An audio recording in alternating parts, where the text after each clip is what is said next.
పూర్వం ఆ కోసల దేశాన్ని పరిపాలించినటువంటి దశరథ మహారాజు గారు అయోధ్యానగరాన్ని రాజధానిగా చేసుకుని పరిపాలిస్తున్నప్పుడు ఎన్ని వేల సంవత్సరములైనప్పటికీ కూడా సంతానం కలగకపోతే పాపాన్ని పోగొట్టుకోవడానికి అశ్వమేధయాగం చేసి పుత్ర సంతానాన్ని పొందడానికి పుత్రకామేష్టి చేసి చివరికి రామలక్ష్మణ భరత శత్రుఘ్నులనేటటువంటి నలుగురు కుమారుల్ని గని పెద్ద కుమారుడైనటువంటి సుగుణాభిరాముడు ధర్మాత్ముడైనటువంటి రామచంద్రమూర్తిని కైకమ్మ మాట మేరకు 14 సంవత్సరముల అరణ్యవాసానికి పంపిస్తే రాముడితో తమ్ముడైన లక్ష్మణుడు భార్య అయిన సీతమ్మ అరణ్యవాసానికి వెళ్ళిపోతే దండకారణ్యంలో ఉన్న 14,000 మంది రాక్షసుల్ని రాముడు నిహతుణ్ణి చేశాడు అన్న మాట విని బాధపడినటువంటి రావణాసురుడు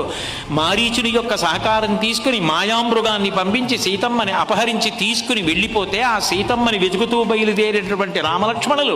పంపా సరోవర తీరంలో సుగ్రీవుడితో అగ్నిసాక్షిగా స్నేహం చేసి సుగ్రీవుడు అన్ని దిక్కులకు వానరములను వెతకడానికి పంపిస్తే దక్షిణ దిక్కుకి అంగదుడి నాయకత్వంలో వచ్చిన కొన్ని లక్షల వానరములలో ఒకడనైన నేను రాత్రంతా వెతికి తెల్లవారుజామున ఈ శిశుపా వృక్షం మీద కూర్చుని కిందకి చూస్తుంటే సీతమ్మ ఏ రూపంతో ఉంటుందో, ఏ బట్టలు కట్టుకుంటుందో, ఏ నగలు పెట్టుకుంటుందో, ఏ కాంతితో ఉంటుందో చెప్పినటువంటి రామచంద్రమూర్తి యొక్క వర్ణనకు తగినటువంటి సీతమ్మ యొక్క దర్శనం చేసి కృతార్థుడనైనాను అని ఆపేసి